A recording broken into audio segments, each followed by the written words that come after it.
Dad, open the door. On a freezing Christmas Eve, I stood on my father's porch, shaking so hard I could barely keep my balance. My 1-year-old daughter was soaked through, crying against my shoulder as icy rain dripped from the hood of her tiny pink coat. "He brought his mistress home," I whispered when the door opened. His mother packed our things, threw us outside, and locked the door. My father looked down at his little granddaughter, her lips trembling from the cold. Then he slowly tightened his grip around the ring of keys in his hand. They picked the wrong family. The first thing my father did wasn't ask what happened. He took Lily from my arms. She was crying so hard that her tiny body shook with every breath, and her little hands had turned bright red from the cold. Dad wrapped her inside his old flannel jacket before carrying her straight toward the fireplace. "Let's get this little girl warm," he said quietly. Nothing else, no questions, no anger, no panic, just those 6 words. I stood frozen in the entryway, still gripping the handle of the suitcase Ryan's mother had thrown onto the lawn barely 30 minutes earlier. The zipper had burst open somewhere along the drive, and one of Lily's stuffed rabbits was hanging halfway out. Dad bent beside the fireplace and laid Lily on the thick quilt my mother had sewn years before she passed away. "I'll be right back, sweetheart," he whispered to her. Then he disappeared into the kitchen. I finally stepped inside. The familiar smell of cinnamon, pine, and burning oak wrapped around me. The Christmas tree still stood in the corner, decorated exactly the way Mom used to decorate it. White lights, handmade ornaments, and the tiny angel Lily had tried to pull off the branches the week before. None of it had changed. Everything else had. Dad returned carrying a bottle of warm milk. He tested it against his wrist before gently feeding Lily. Only after she stopped crying did he walk back toward me. "You're soaked," he said. I didn't notice. I know. He opened the hallway closet and pulled out an old sweater. "It belonged to my mother. I washed it last week," he said. "Thought you might need it someday." I stared at the sweater. I hadn't worn it since Mom's funeral. My throat tightened. Dad didn't push it into my hands. He simply laid it over the back of a chair and walked away, giving me space to decide for myself. That was always how he loved people. Quietly, respectfully, without forcing anything. 20 minutes later, Lily was asleep beside the fire, wrapped in blankets. Dad placed a mug of hot chamomile tea in front of me. Only then did he sit down across the kitchen table. "You ready?" I nodded. My voice cracked almost immediately. Ryan changed. Dad didn't interrupt. At first, it was little things. Working late, missing dinner, forgetting weekends he'd promised to spend with us. I laughed bitterly. I actually believed every excuse. How long? Maybe 6 months. Dad nodded once. "Go on." Then his mom fell and broke her hip. She moved in. "For a few weeks," I answered. At least that's what Ryan said. The few weeks became months. His mother criticized everything I did, the way I cooked, the way I dressed Lily, the way I folded towels, even the way I laughed. Ryan never defended me, not once. At first, he stayed quiet. I said, then he started agreeing with her. Dad lowered his eyes into his coffee, still silent. There were days when I'd spend 12 hours taking care of Lily and his mother, and Ryan would come home asking why dinner wasn't ready. I rubbed my forehead. I kept telling myself he was stressed. "Were you working?" I shook my head. "No, you left your marketing job after Lily was born." "I wanted more time with her. Do you regret it?" I looked toward the fireplace. Lily had one tiny fist wrapped around the stuffed rabbit that had fallen from the suitcase. "No," I whispered. "I regret trusting the wrong person." The words hung between us, and Dad didn't rush to fill the silence. Outside, sleep tapped softly against the windows. Christmas Eve. Families across town were opening presents, singing carols, laughing around dinner tables. Mine had ended on a front lawn with 2 garbage bags full of clothes. "It happened tonight?" Dad finally asked. I nodded. I heard a car pull into the driveway. I thought Ryan had forgotten something. Instead, a woman stepped out. She couldn't have been older than 30. Long blonde hair, red coat, high heels that sank into the snow. She carried a wrapped Christmas gift. She smiled at me. I whispered. She actually smiled. Dad's jaw tightened. Ryan introduced her. My hands began shaking again. He said she was staying for Christmas. I closed my eyes. I thought he was joking. He wasn't. His mother walked into the living room, looked right at me, then said, "If you're finally done pretending this marriage works, Pack your things. I swallowed hard. I laughed. I honestly thought it was some horrible misunderstanding. It wasn't. Ryan looked me in the eye, then said the words I'll probably hear for the rest of my life. I've already made my choice. I couldn't breathe remembering them. He told me he wanted a divorce. In front of her? Yes. In front of Lily? Yes. I stared into my untouched tea. I asked where we were supposed to go. His mother answered before he could. Anywhere but here. I felt tears running down my face again. She packed our clothes herself. She put Lily's diapers into trash bags. She carried them outside. She locked the front door while I was still standing on the porch. The room fell completely silent. Dad didn't curse. He didn't slam his fist on the table. He simply looked towards his sleeping granddaughter, then back at me. Emily? Yes. One question. His voice remained calm, so calm it almost scared me. Do you want to save this marriage? I didn't answer right away. 6 years, a wedding, a baby, countless promises. Every memory rushed through my head. Then I remembered Lily crying in the freezing rain while Ryan stood inside another warm house. No, the word surprised even me. I don't. Dad nodded. What do you want? I looked toward my daughter. She had finally stopped trembling. I want Lily to grow up somewhere. No one can ever throw her out the front door. For the first time that night, Dad smiled. Not because he was happy, because he understood. He reached across the table and gently placed his hand over mine. Then, that's what we're going to protect. He stood and carried our empty mugs to the sink. As he turned off the kitchen light, he spoke without looking back. Get some sleep. Tomorrow we'll start building your way home. I woke up to the smell of coffee and bacon. For a few seconds, I forgot where I was. Then I saw the familiar ceiling in my old bedroom and remembered everything. Christmas morning. Not in my own home. Not beside my husband. Not under the tree where Lily should have opened her first real Christmas presents. Instead, I was back in the house where I had grown up, wearing one of my mother's old sweaters while my marriage quietly came apart. I walked downstairs. Dad was already in the kitchen flipping pancakes while Lily sat in her high chair, happily pounding a plastic spoon against the tray as if nothing had happened the night before. Children were remarkable that way. They could survive a nightmare if someone simply made them feel safe afterward. Dad glanced over his shoulder. Morning, morning. He slid a plate onto the table. Eat first, Dad, eat. There wasn't an ounce of harshness in his voice. Just experience. He knew there would be plenty of time for difficult conversations. There was no reason to have them on an empty stomach. For several minutes, the only sounds in the room were Lily's giggles, forks against plates, and Christmas music playing softly from the old radio on the counter. When breakfast was over, Dad poured us both fresh coffee. Then he reached into a file cabinet beside his desk. I've been expecting this day, he said quietly. My heart dropped. You knew? I hoped I was wrong. He placed a thin folder on the table. I never thought Ryan would become this man. I stared at it. What is it? Paperwork. He opened the folder carefully. 6 years earlier. The date stared back at me. The day Ryan and I bought our house. I remembered every detail. We had been married less than a year. Housing prices had climbed faster than we expected.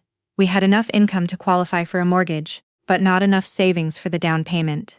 Ryan had been embarrassed. He wanted to do everything on his own. Dad offered to help. Ryan resisted for almost a week, before finally accepting. I thought you just loaned us the down payment. I did. I paid you back. You paid back part of it. I frowned. What do you mean? Dad slid another document toward me. This is the agreement your husband signed. I looked at the signature, Ryan's, mine. Dad's, I don't remember this. You trusted Ryan. I did. And Ryan trusted that nobody reads paperwork. Despite everything, I almost smiled. That sounded exactly like him. He always skimmed contracts, insurance forms, loan documents, anything longer than 2 pages. What does it say? Dad leaned back. It says the down payment wasn't a gift, I know. It also says I remained a secured investor until the property was refinanced or sold. I blinked. Investor. That's the legal language my office recommended. You wrote this? No, my firm did. He paused. I insisted on one additional clause. I felt my stomach tighten. What clause? If the marriage ended because one spouse intentionally abandoned the marital relationship or committed serious misconduct that directly caused the breakdown of the marriage. He tapped the page. My investment would be repaid before any remaining equity was divided. I stared at him for several long seconds. I couldn't speak. You plan for us to fail? Dad shook his head immediately. No, I planned for someone to change. He folded his hands together. Emily, I practice real estate law for 35 years. I've watched people promise forever on Saturday and hire lawyers on Monday. I never doubted you. I simply understood that I couldn't predict another person's character. I looked back down at the agreement. Everything had been signed, properly notarized, recorded, perfectly legal. Ryan had signed every page. He never read any of this. Dad smiled sadly. No. He asked if the documents were standard. I told him they protected everyone's interests. They did. I looked out the kitchen window. Snow had finally begun falling. Gentle, quiet, beautiful. Nothing like the storm inside me. I feel stupid. Dad answered immediately. No, you trusted your husband. That's not stupidity, that's marriage. His words settled something inside me. Not completely, but enough. Enough to breathe again. My phone buzzed. Ryan, one new email, subject, divorce filing. No apology, no explanation, only a copy of the petition his attorney had filed that morning. He had wasted no time. I closed the message without replying. Dad noticed. Good. I wasn't going to answer. I know. He stood and carried his coffee cup to the sink. The loudest person in a lawsuit usually believes they're winning. What if he is? Dad turned around. Then we'll deal with reality. But if he only thinks he is, he let the sentence hang. There's no reason to interrupt him. Across town, Ryan was celebrating. I didn't know it yet, but later I would learn exactly how that Christmas afternoon unfolded. His mother had cooked a large holiday dinner. The dining room table was filled with roast turkey, mashed potatoes, sweet potato casserole, and pies. The woman he had chosen over me sat in my chair. She wore the gold necklace Ryan had given me on our 3rd anniversary. His mother insisted she try it on. It suits you better, she'd said with a smile. Someone took pictures. Ryan smiled for every one of them. Later that afternoon, his mother posted several of those photos online. Finally, our family feels complete. The comments poured in. Congratulations, heart emojis. Friends who had no idea his wife and baby had spent the previous night shivering on someone else's porch. When one distant cousin asked where Emily and Lily were, his mother replied, "Sometimes people leave when they aren't appreciated." The lie spread faster than the truth ever could. Meanwhile, I was sitting beside my father watching Lily stack wooden blocks on the living room rug. I want to respond, I admitted. I know. I want everyone to know what really happened. Dad nodded. But not today, when the truth can protect you. He looked toward Lily. Not just satisfy your anger. I followed his gaze. My daughter laughed as the tower of blocks collapsed. She clapped for herself, completely unaware that her life had changed forever. The dad spoke softly. I have one job now. I looked at him. What's that? Making sure she never spends another Christmas wondering whether she has a home. Tears filled my eyes again for the first time since the night before. They weren't tears of fear. They were tears of relief, because I finally understood something. Ryan thought he had thrown me out. He hadn't. He had sent me back to the one place where I would never have to earn the right to belong. And he still had no idea what he had signed 6 years earlier, or how expensive that mistake was about to become. The first week after Christmas taught me something I had never understood before. Silence wasn't weakness. Sometimes silence was discipline. Every instinct I had told me to fight back. I wanted to answer every accusation, correct every lie, and tell every mutual friend exactly what Ryan had done.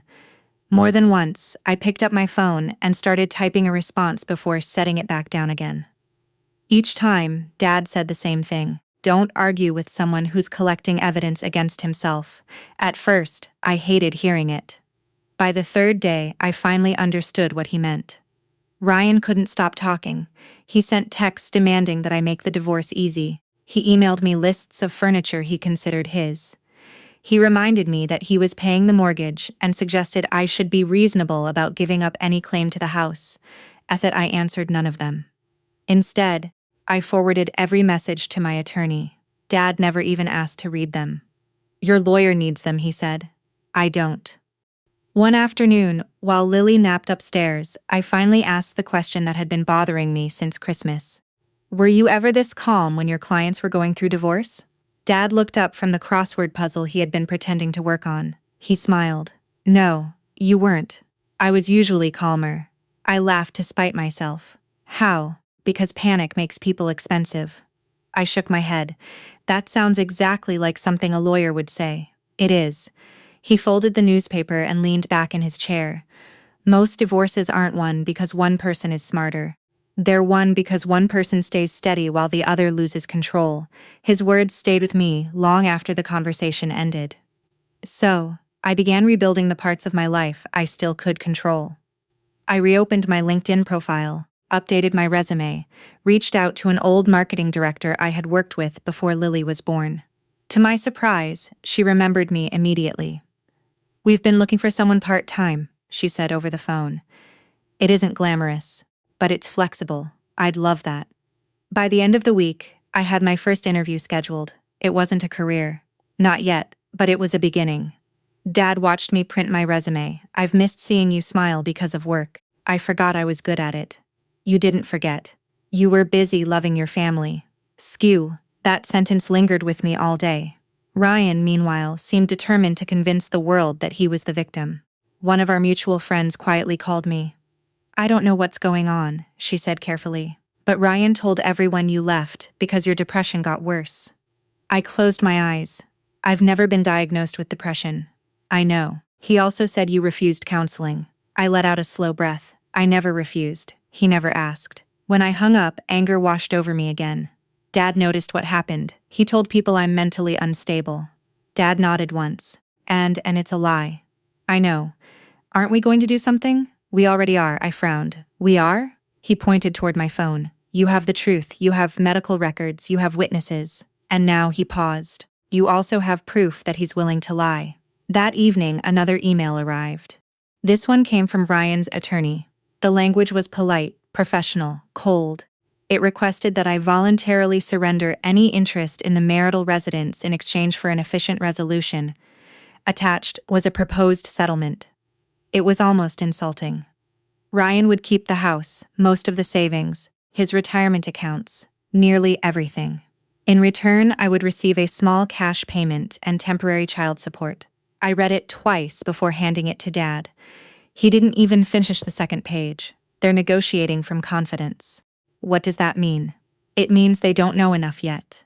The next morning, my attorney called. "I assume you've seen their proposal." "I have. What would you like to do?" Before I could answer, Dad quietly held out his hand. I put the phone on speaker. He waited until my attorney greeted him. "This is Richard Carter." "Good morning, Mr. Carter. I've reviewed the proposal, so have I." There was a brief silence. Then Dad said almost casually, "I think it's time we meet in person." The attorney hesitated. "I believe that would be appropriate." "Excellent. My office, Friday morning." After the call ended, I stared at Dad. "That's it. That's enough. You don't seem worried." "I'm not." "Why?" He smiled gently. "Because their proposal tells me exactly what they don't know." Friday arrived with gray skies and freezing rain. Dad insisted I stay home with Lily. "I'll handle the meeting. I should be there." "You will when it's useful." I hated waiting. Every hour felt like 3. I cleaned the kitchen twice, folded laundry that didn't need folding, checked my phone every few minutes. Finally, shortly after noon, Dad came home. He removed his coat, hung it carefully, washed his hands. Only then did he walk into the living room. Well, he sat down across from me. They were surprised. About what? They assumed I co-signed a mortgage. "You didn't?" "I did, but that's only part of the story." He stopped there. I leaned forward. "Dad, what happened?" He looked toward Lily, who was happily stacking blocks on the rug again. Then he looked back at me. "The lawyer asked for copies of every document, and I told him I'd be happy to provide certified copies." My heart beat faster. "What did he say?" "He stopped negotiating." I frowned. "What does that mean?" "It means Dad picked up his coffee. He finally started reading." For the first time since Christmas Eve, I saw something different in my father's expression. Not satisfaction, not pride, certainty. Ryan had spent 6 years believing the paperwork he signed didn't matter. Now someone had finally taken the time to read every page. And whatever they had found, it was enough to silence an attorney. Friday afternoon, Dad finally told me what had happened in the conference room.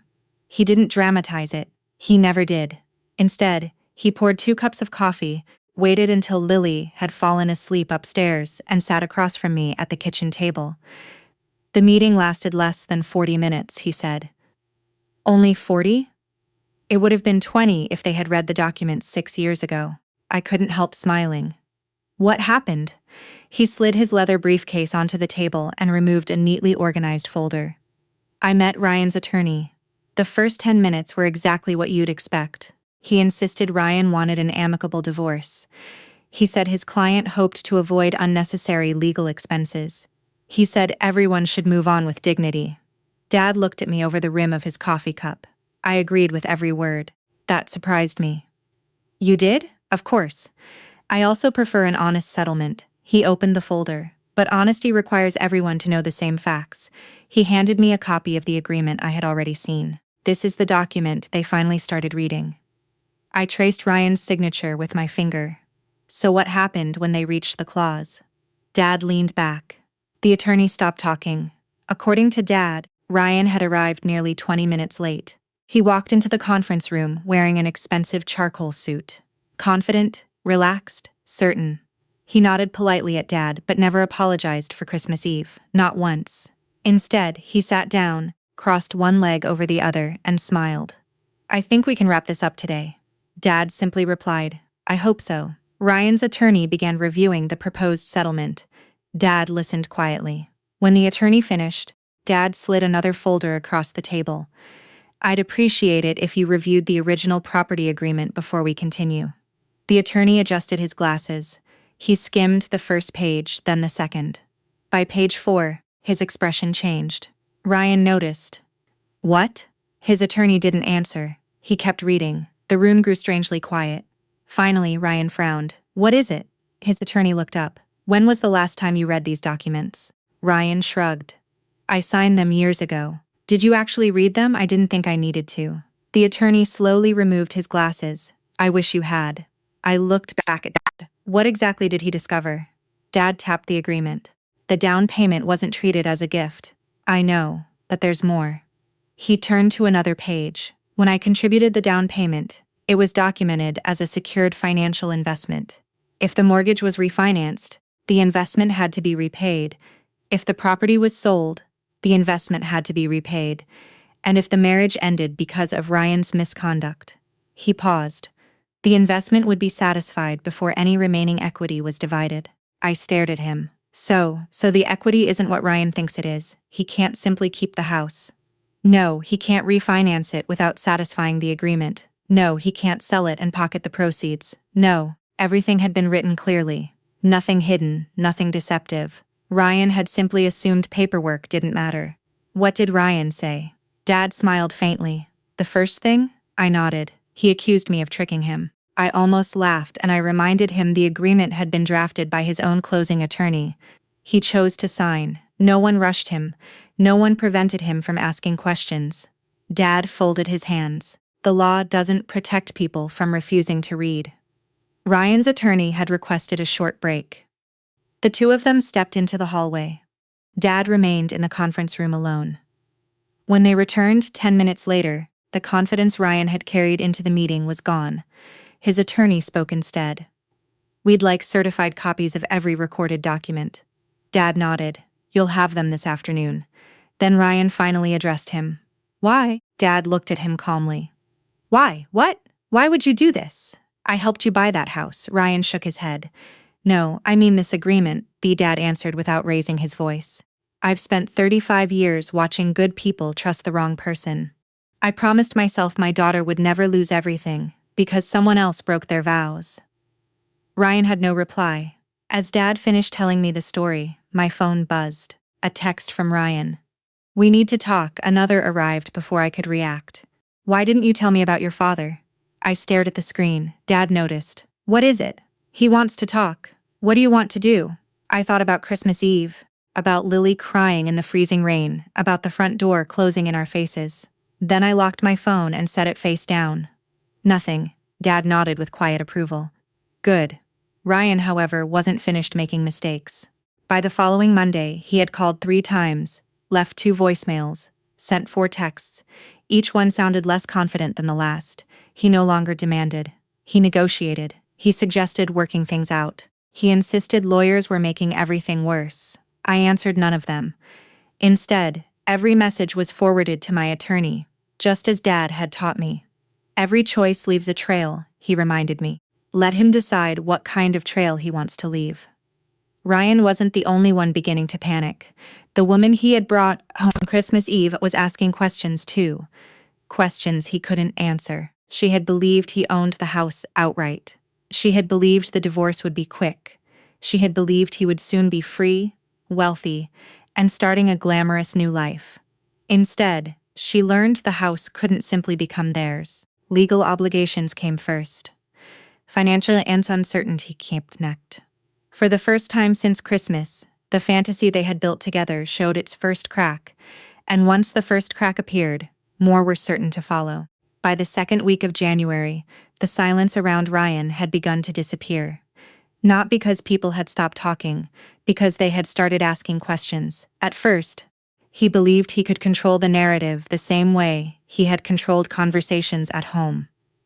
He told coworkers that the divorce had become complicated. He implied I was refusing to cooperate. He hinted that my father was trying to take advantage of him. The problem with lies is that they multiply. Each new version required another explanation, another omission, another person to convince. Meanwhile, I had stopped trying to convince anyone. Dad had been right. The truth needed no advertising, only time. A few days later, my attorney called. We've received another settlement proposal. Better? A little enough? She laughed softly. Not even close. Ryan was now offering to split the equity after repaying Dad's investment. Only weeks earlier, he had insisted the house belonged entirely to him. Reality was beginning to catch up. Dad looked up from the newspaper when I ended the call. They've started bargaining. You knew they would. I knew they'd have to. He folded the paper carefully. Pride is expensive. Life slowly settled into a new routine. Every weekday morning, I dropped Lily at a small daycare recommended by one of Dad's neighbors before heading to my part-time marketing job. It wasn't glamorous. I answered emails, updated social media campaigns, and helped organize client events. But every paycheck carried something my old life had slowly taken away: confidence. The first time I bought Lily's groceries with money I had earned again, I sat in my car afterward and cried.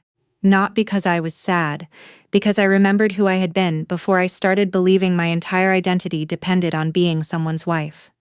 That evening, Dad found me balancing my budget at the kitchen table. You look happier. I think I am. You know why? I smiled. Because I'm working again. No. He pointed to the notebook in front of me. Because you're making decisions instead of waiting for someone else to make them. Ryan, on the other hand, was discovering what happened when control slipped away. The first crack came from somewhere neither of us expected: his own company. One Friday afternoon, one of my former coworkers forwarded me a message. Did you hear what's happening at Ryan's office? I hadn't. Apparently, Human Resources had opened an internal review. Not because Ryan was having an affair. His company wasn't interested in his private life. They were interested in what he had done during company time. Several emails had surfaced showing that Ryan had used his corporate email account to coordinate personal trips with the woman he was seeing. Worse still, some of those same email chains included comments about me. Comments describing me as unstable. Comments suggesting I had abandoned our home voluntarily. Comments sent to coworkers who had absolutely no reason to know anything about my marriage. The issue was no longer personal. It had become professional. Dad listened quietly as I told him. I didn't report him. I know. I haven't talked to anyone at his company. I know. So how? He shrugged. People create their own evidence every day. They simply forget someone might read it later. Ryan called again that night. I let it go to voicemail, then another and another. Finally, he left a message. Emily, this has gone too far. I stared at my phone. Too far? The words echoed in my head. Not the night he watched his mother throw our daughter's belongings into trash bags. Not the night he locked us outside. Not the Christmas dinner he shared with another woman, while Lily slept in her grandfather's guest room. No, apparently things had gone too far only after consequences arrived. I deleted the voicemail, then emailed a copy to my attorney. A week later, something happened that surprised all of us. Ryan's mother came to Dad's house. She didn't call first. She simply knocked.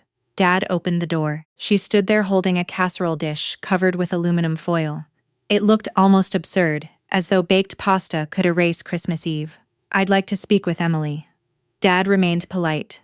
"About what?" "We're family." He looked at her for several seconds before answering. "No, we used to be." She lowered her eyes. "I made mistakes." Dad nodded. "You did? I only wanted what was best for my son. And when you pushed your granddaughter into the freezing rain," his voice remained calm. "How exactly was that best for him?" She had no answer. She quietly set the casserole on the porch. "I hope someday she'll forgive me." Dad gently picked up the dish and handed it back.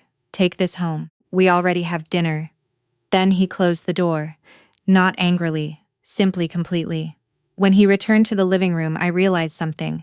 He hadn't closed the door out of revenge. He had closed it because some doors should remain closed.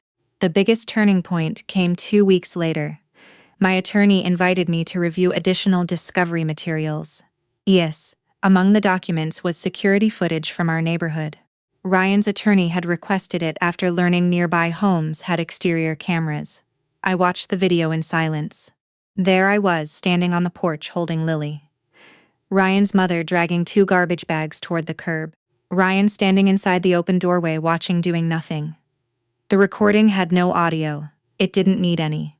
The images said everything. I couldn't finish watching. I covered my mouth. I thought remembering it was the hardest part. My attorney quietly paused the video. "Sometimes seeing it is worse." Dad placed a hand on my shoulder. "Look at Lily." I did. She reached both arms toward me in the video. Even through a grainy security camera, even without sound, you could see exactly who she trusted. Several days later, Ryan requested additional parenting time. His attorney argued he loved his daughter. No one questioned that. But love and judgment are not the same thing. The security footage became part of the record, not because he had committed a crime, because it showed a choice, Whittle. A father watching his 1-year-old daughter remain outside, in freezing weather, and choosing not to intervene. That choice could not be explained away. It could only be witnessed. As we left the courthouse after that hearing, Dad walked beside me, without saying a word. Finally, I broke the silence. "Do you think he understands what he's losing?" Dad looked toward the gray winter sky. "I think he understands what he's lost. Those aren't always the same thing." For the first time since Christmas Eve, I believed he was right. Ryan wasn't being punished by my father or by me. He was living inside the consequences of every decision he had made. And there were still more consequences waiting ahead. By early spring, the bitterness had settled into something quieter. Not peace, not yet, something closer to acceptance. The anger that had kept me awake during those first weeks after Christmas no longer lived in every thought. It still appeared from time to time, usually when I folded one of Lily's tiny sweaters or drove past our old neighborhood. But it no longer controlled my days. My life had begun moving forward. Ryan's hadn't. The final hearing was scheduled for a rainy Thursday morning in April. Dad drove us to the courthouse. Neither of us talked much during the ride. Lily sat in the back seat, humming to herself while holding the stuffed rabbit that had nearly fallen out of the broken suitcase on Christmas Eve. The same rabbit. Dad had stitched one of its ears back together a few weeks earlier. He hadn't thrown it away because it was damaged. He had repaired it. Somehow that felt symbolic. Inside the courthouse, everything was quieter than television dramas would have people believe. No shouting, no dramatic confrontations, just lawyers carrying folders, clerks calling names, and families sitting together in nervous silence. Ryan stood near the courtroom doors. He looked older, not by years, by consequences.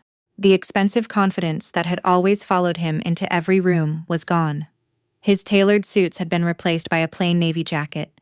His shoulders seemed heavier. His eyes found Lily first. She smiled politely. Then she reached for my hand. I felt her tiny fingers wrap around mine. Ryan noticed. He looked away. When our case was called, we entered together. The judge greeted both attorneys before reviewing the file. She had obviously read everything. The mortgage documents, the financial records, the security footage, the email correspondence, the parenting evaluations. The testimony. Nothing needed to be exaggerated. The evidence spoke clearly enough. Ryan's attorney argued that his client regretted the way the marriage had ended. The judge listened respectfully. Then she asked one question. Does your client dispute that his 1-year-old daughter spent part of Christmas Eve outside the marital home after being removed from the residence? The courtroom became very quiet. Ryan slowly stood. No, Your Honor. Do you dispute that you were present? No. Do you dispute that you chose not to intervene? His voice almost disappeared. No. The judge lowered her glasses. I appreciate your honesty. She paused before continuing. The court wishes to make one point absolutely clear. She looked first at Ryan, then at me. Infidelity by itself does not determine custody in this state. Ryan seemed relieved for a brief moment, then the judge continued. However, a parent's willingness or unwillingness to protect the physical and emotional well-being of a young child is directly relevant to the child's best interests. She referred to the security footage. Whether that child remembers the evening is irrelevant, the adults will, and the choices made that night cannot be ignored. I glanced toward Dad. He never smiled, he never celebrated, he simply listened. The ruling took nearly 20 minutes. The marriage was dissolved.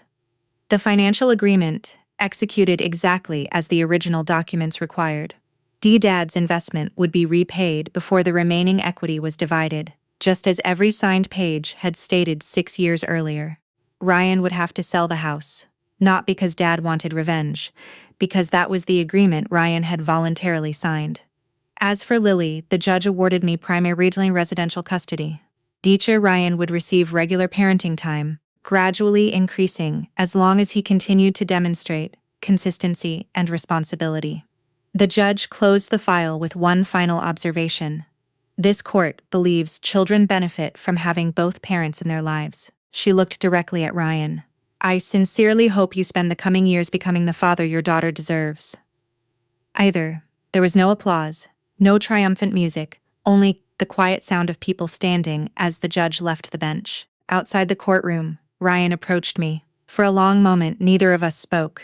Finally, he said, I'm sorry. I studied his face. Months earlier, I had imagined this moment countless times. I thought hearing those words would heal something. It didn't. I'm glad you finally said it, I answered honestly. But apologies don't erase choices. He nodded. I know. I lost everything. Dad, who had been standing a respectful distance away, walked over. Ryan turned toward him. I blamed you, I know. I thought you were trying to destroy me. Dad shook his head. No, you managed that yourself. There was no anger in his voice. Only truth. Ryan lowered his eyes. I should have read the papers, Dad answered quietly. Those papers weren't your biggest mistake. Ryan looked up. The biggest mistake was believing a home belonged to you simply because your name was on the deed. He glanced toward Lily. A home belongs to the people who feel safe inside it. Ryan couldn't answer. He simply nodded once before walking away. I watched him disappear into the crowd of people leaving the courthouse. For the first time in months, I didn't feel hatred, only sadness for what could have been. Summer arrived. Life slowly became ordinary again. I continued working. My confidence returned one small accomplishment at a time. Lily grew taller, louder, and endlessly curious. Dad remained exactly who he had always been. Every Saturday morning, he made pancakes. Every Sunday afternoon, he read books to Lily in the old rocking chair that had once belonged to my mother. Nothing about his love required attention. It simply existed. The following Christmas Eve arrived, almost before I realized a year had passed. Snow covered the backyard. Lily ran across it in a bright red coat, laughing as Dad helped her build the most lopsided snowman imaginable. I stood on the back porch, wearing my mother's old sweater. The same one Dad had quietly placed over a chair the night I came home. It still smelled faintly of cedar from the closet, where he had kept it all those years. Dad brushed the snow from his gloves and walked over beside me. You thinking about last Christmas? A little. And this one. I looked toward Lily. She was laughing so hard she could barely stand. No one's afraid here. Dad smiled. No, they never will be. I leaned my head against his shoulder. You know, I used to think we won because you were smarter than Ryan. Dad chuckled softly. I've had 35 years of legal experience. That certainly helped. We both laughed. Then his expression became thoughtful. But that's not why we won. He watched Lily carefully place a tiny scarf around the snowman's neck. We won because the first thing I thought about that night was keeping my granddaughter warm. He paused. And the first thing they thought about was getting the two of you out of the house. The words settled gently over the quiet evening. Only then did I fully understand what he had meant on the porch 1 year earlier. They picked the wrong family. Not because we had better lawyers, not because we understood contracts, not because we won in court. They picked the wrong family because they believed kindness was weakness, preparation was suspicion, and love could be replaced by convenience. They were wrong. A house can be sold, money can be divided, careers can be rebuilt, but a real home is something else entirely. It's the place where a frightened child is wrapped in a warm blanket before anyone asks questions. It's where forgiveness is offered without forgetting the lesson. It's where dignity matters more than pride. And it's where no one ever has to wonder whether they'll still be welcome when they knock on the door. That Christmas night, I thought I had lost everything. Looking back now, I realized it was the night I finally found my way home. Life has a way of revealing character long before it delivers consequences. Wealth, titles, and beautiful houses may impress the world for a while, but kindness, integrity, and responsibility are what endure. Protect the people who trust you. Honor the promises you make, and never mistake another person's quiet decency for weakness. The strongest victories are not the ones that destroy someone else. They are the ones that allow you to rebuild your own life with dignity. If this story touched your heart, I'd love to hear your thoughts. Have you ever seen someone mistake kindness for weakness, only to discover too late who they were dealing with? Share your perspective in the comments. And if you enjoy heartfelt stories about resilience, justice, and family, please consider subscribing so you won't miss the next one. Thank you for listening, and may your home always be a place where love makes everyone feel safe.